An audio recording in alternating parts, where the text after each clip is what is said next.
Fighter, The True Story of the Battle of Britain.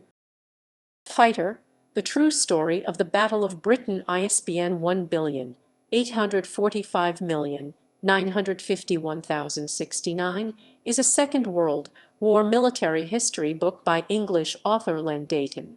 First published in 1977, it was Deighton's first history book, although he had made his name as a writer of spy fiction.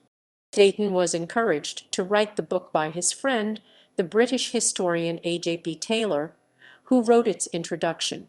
The book covers the traditional period of the Battle of Britain and the build-up to it, and describes the war in the air as much from the German point of view as the British one.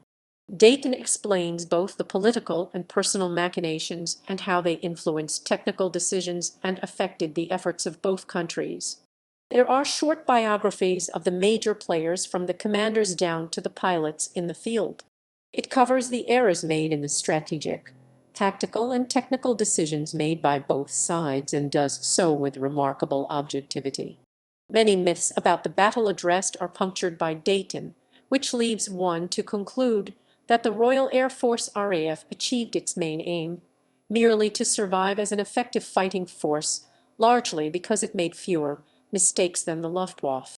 The description of RAF Manston ground crew, under repeated attack, remaining against orders in their air raid shelters and refusing to carry out their duties, is also called a myth. Air Chief Marshal Hugh Dowding is Deighton's hero in the book, and was one of the few people who perceived the situation accurately. Deighton argues that his strategy prevented a German victory. Despite winning the battle, Dowding was very badly treated by the Whitehall bureaucracy and dismissed, along with Keith Park, commander of 11 Group, which had borne the brunt of the fighting, shortly after the victory.